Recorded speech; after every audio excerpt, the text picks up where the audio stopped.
Making a video. Yeah, I don't exactly know where I'm going with this one. Has something to do with, yeah, brain. And why? Why these questions that seem to me to be like sort of obvious. Sort of the diagram of what we're doing here has always been, the outline of it. It's kind of, you sort of can get, there's this game to be played. Usually if you're just overtly selfish, you're going to play it badly. You always have to be sort of mindful of the risk equations, and you have to kind of know that there's other people involved, and you really don't want to fuck up somebody else's life, and blah blah blah. And so there's this risk element dribbled on all of the ice cream sundaes. Well, everything you do, right? You always have to assess. Like it's almost like it's like somebody cooked your food who you're just not sure of. You know what I mean? You're just like, I don't know, if I want to eat something they made kind of thing, but you're just not sure they could have done it right. They didn't roll it in some, whatever, smallpox or something. Anyway, and so that's sort of what life is. Yeah, life is just this kind of an equation between, well, the early life, let me say, just this sort of just measuring risk. And not only risk to yourself, but risk of doing something stupid for which you will get yelled at and humiliated and whatnot. And then you sort of get, at least for me anyway, the Star Trek metaphor was a good one. The contrast between being a logical person and being a kind of reckless person. And sometimes you need to make the decision. You gotta do that shit or get off the pot thing. So it's kind of good to be the reckless guy when, both choices look kind of messy, and it's going to take years and years of analysis to figure out which choice to make. So then you kind of need to be a Kirk when, you just gotta do something. You can't wait around to figure out the right answer. And but most of the time, it's going to be the right thing to do. It's just going to be to say whoa, stand back, and say, what am I doing this for? Am I doing this because I'm in a shitty mood today? Am I doing it because I'm in a good mood today? Especially if you're a woman, you got that whole period thing. So you gotta wonder, like every, 5 days in the month, you gotta say, yeah, well, shit, am I just thinking that because, it's that time. So mood is sort of like an extension. Personal mood is sort of like an extension of the philosophical differences between people, in the sense that there's something different. It might not be a major difference, but it's a difference, and it just kind of, it just bleeds into the calculations, so that we can both agree on two things being the same thing, but it's just like one day red is going to be redder, than it is on some other day. And that's kind of how it is with people in these arguments, is they're leveled, the meaning, the substance, the importance they give to things. Yeah, importance is kind of a good word. Me likey that one.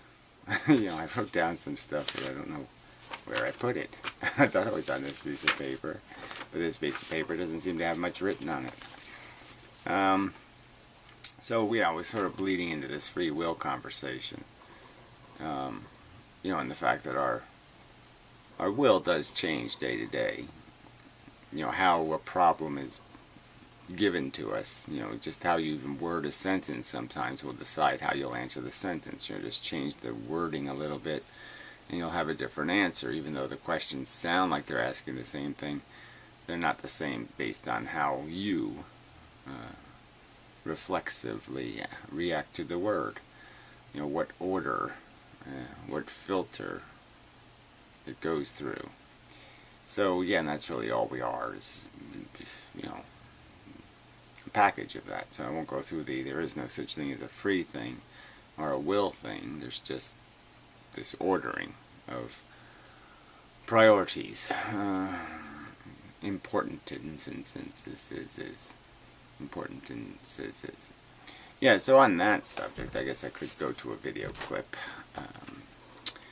So I did see a video by, wrong mouse, I really am tired. Stunningly tired. I do have to find a new vitamin. The ones I'm taking aren't quite making it. But anyway, Logic Rolls of Dice did a little video response to Flyorra, who was critiquing or complaining about, I guess, Hazy, who has, who has, I guess in some ways is defensive of, I don't know what he's defensive of. I mean, I guess he's defensive of the actions of people who are preposterously stupid, which I guess I would sort of say, in theory, there's a certain, that's I guess a certain subject I'd like to get to sometime. Because you can't blame people, yes, for being what they are. They are what they are. They do what they do. Somehow their machine was able to do that. But some of that you have to just say, wait a minute though, to do that they had to leap right over the truth. They had to walk like right through it. They had to take out a pair of scissors and actually cut the truth's nuts off. There's no way they could just make the excuse that I'm just doing what I'm doing. No, they had to be of kind of a malicious and malignant intent. I mean, their intent, their very essence had to be just oozing shithead for them to do that. So it's like the first thing they wanted to do on Earth wasn't don't be a shithead. That wasn't one of the rules they're being ordered or filtered by. Don't be a colossal asshole. Not relevant to them. And that's sort of important. It sort of is. In terms of having empathy or regard. Because obviously if they're not going to care about cutting your nuts off, why should you care if they cut their own off? Sort of, something like that. Anyway, I mean, you certainly shouldn't make excuse making for them or sympathy for their brokenness any kind of priority relative to caring for their victims first. That's a certainty. Anyway. Atheism is, to me, atheism is just the same as rejectionism. It's rejecting life. I mean, atheism, rejectionism is all, that word's been around for longer. Rejectionism has been around for longer. Okay, I can say that in my whole life I've never heard of a rejectionist. So he was just saying that atheism is somehow not a proper word and using this rejectionism word. I'm saying, well, what does this have to do with anything? I mean, and rejectionism is kind of like that verby thing happening again, in a sense that it's a generic word for what you do to all kinds of things. It's like somebody being called a skeptic. What is that? What, you're skeptical about everything? It's a stupid thing to label yourself. As a general thing. I mean, the last thing I would say is, I'm a rejectionist. No, I really like 99% of science and lots of things I say, yeah, bring it on, really good. So I can't make any sense out of that. It just doesn't say anything. So yeah, if you want to find a new word, antinatalism always seems stupid to me first, because natal is always, to me anyway, it's tied to the whole process of suckling and nurturing babies. It's not just the birth of babies, it's tied to the raising of babies, and I'm not opposed to raising babies once you've made one. So that doesn't even work. I mean, it's more like I'd rather be an anti-procreationist or anti-creationist. And my whole point is that these words just talk about kind of human behavior, because we don't really talk about animals procreating, in any real sense, or creating life, or doing any of these things intentionally. And certainly that's the object here, is to get at the mechanism, and the only one that can get at the mechanism intentionally, the only one that can do anything intentionally about any of this stuff is us. So you have to kind of be anti the thing that's causing it. And the thing that's causing it is the very nature of the function of the DNA molecule, so that's why I took life and put it backwards, and so I think it's a perfectly appropriate title. So anyway, yeah, but fuck you, I'm not a rejectionist. Call yourself something stupid if you like.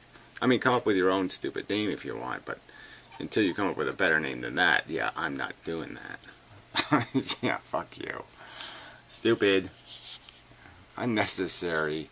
I don't even know what the hell that was even for. I just didn't even know what the point of it was. I can't figure it out. Well, anyway, so later he argues about how, something about Hazy and his defeatism.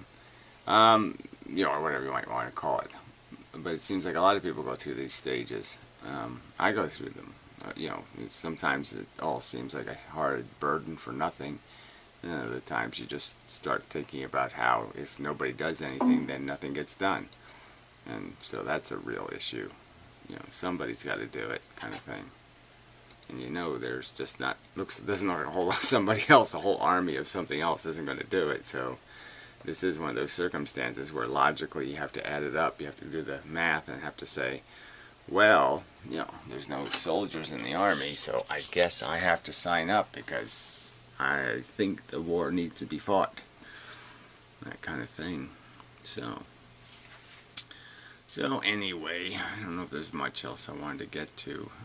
Just beyond the fact that it's this, I think the idea of communicating with people and being able to communicate with them is possible. But it just has to be done differently in a different kind of language. So I guess that was part of what I was thinking, is that I'm really going to have to start applying a different kind of language to how I speak. And, it's like the modern mystic. And, there's different things I could go to. I can't do it with the wrong mouse, though. There was some video that Thou Art Thou posted by some guy who doesn't seem nearly as wacky, but Tam. That's a really bad name.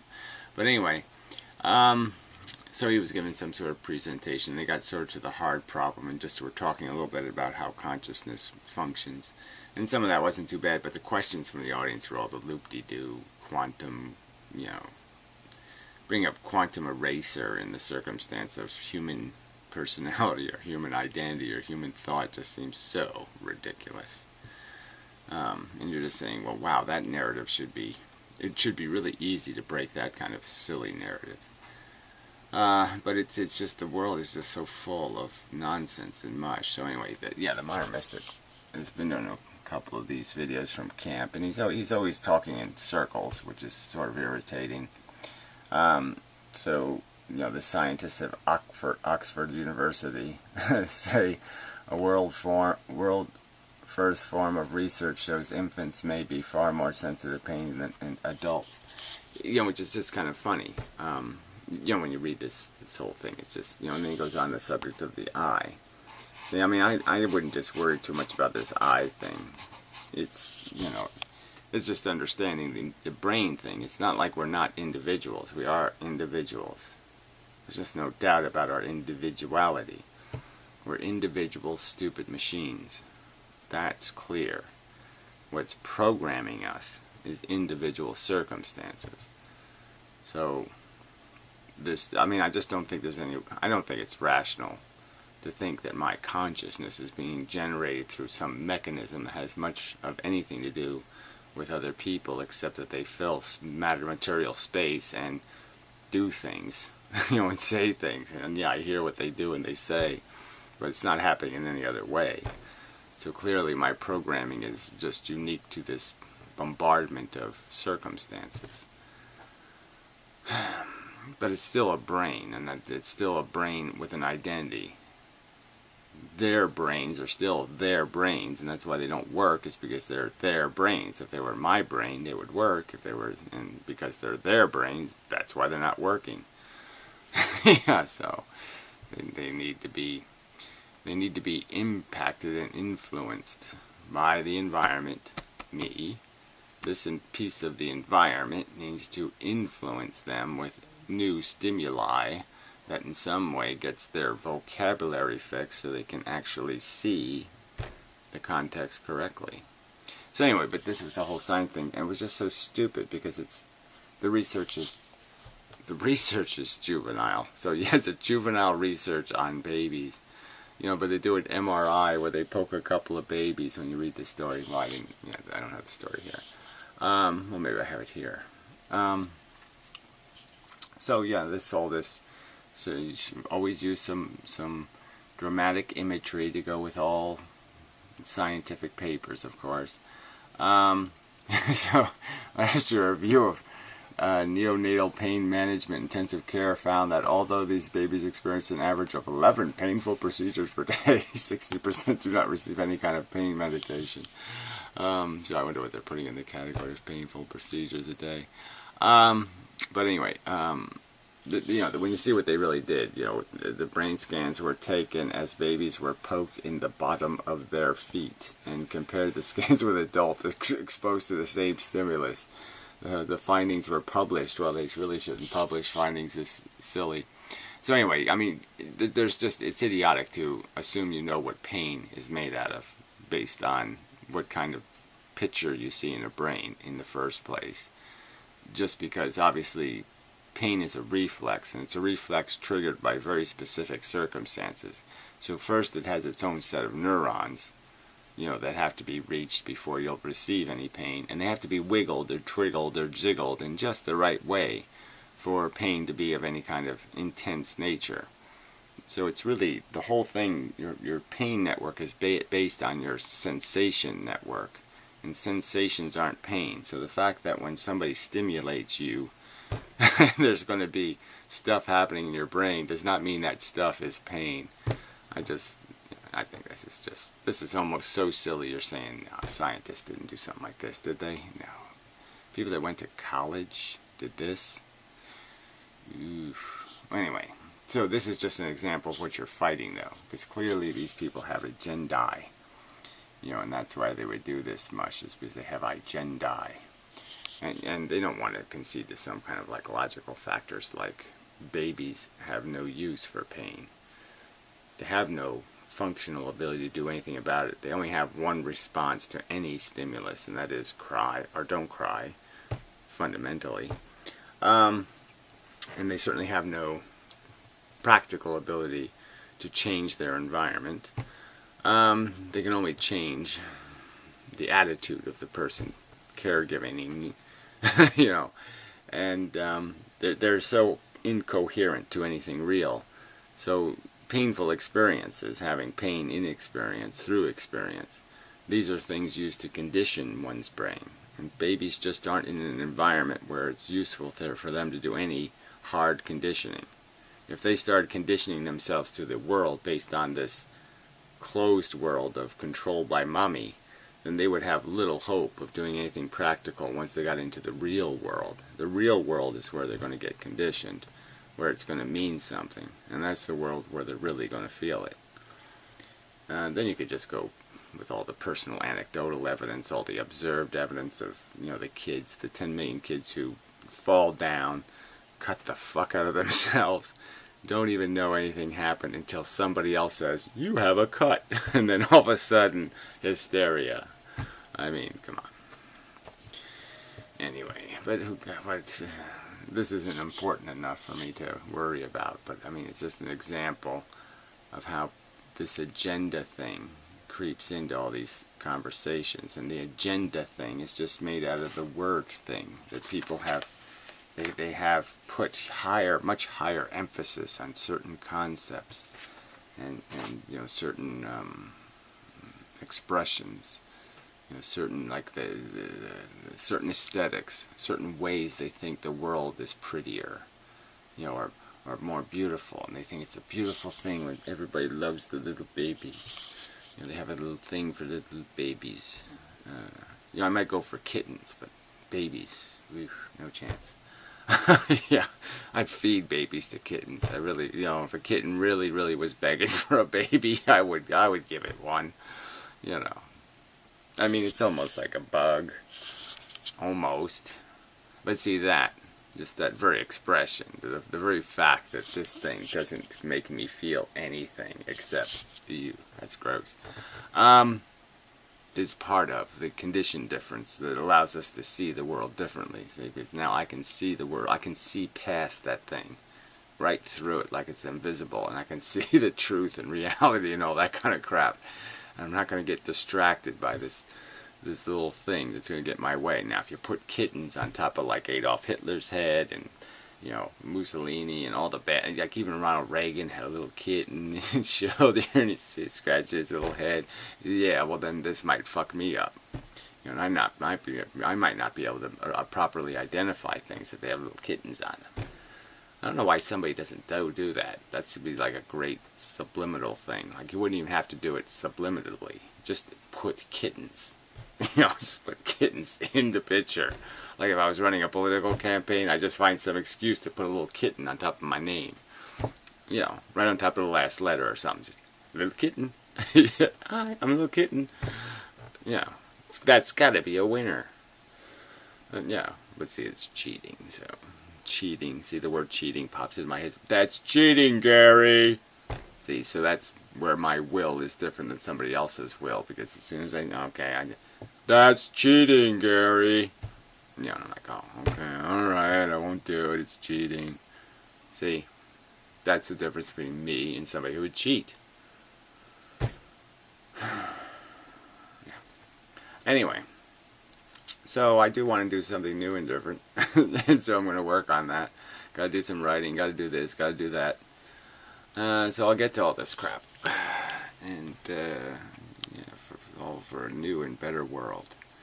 But yet to the point of, you know, how futile is the cause, how futile is, I just don't buy into that stuff. First, I believe there is probably a way of saying it that's just so damn good it wins with everybody. Like, I think somebody can tell a joke that really does make everyone laugh. It's just such a good joke. Like, you can't not laugh. I just think there's a way of explaining reality, like putting it in the right order, little pieces, and where it just goes to somebody's brain, they just go, oh, yeah, fuck. I can't, you know, can't argue with any of that. You know, it's just solid. So I think that is doable. And, you know, I think if you make a documentary and with enough kittens in it, you know, in the right places, yeah, you can do this. So anyway, so, poo on the naysayers. Secondly, there's no other fight to fight. I mean, you can do this modern mystic thing where you can pretend, you know, you can go camping and, you know, whatever, watch cartoons and blah, blah, blah, and just kind of saunter through whatever's left of your life. You know, whatever days you have left on this little shithole, you can just piss them away. You know, talking in circles. But yeah, I just say that's just a failed strategy. It's just waste. Waste is the obscenity. So don't waste opportunity to improve conditions on Earth, if possible. I mean, it's hard, you know, because yeah, this is all like I feel. It's just like I'm tired. I just want to go to bed. I don't want to do this. So, no, go to couch. Be accurate. But anyway, off to couchdom. Yeah. So anyway, that's probably enough. Yeah, I think I got to what I wanted to say. I'm just working on stuff rolling in my head. It's rolling around in there. I might come up with something brilliant, and maybe not, but we shall see. Or not. And such.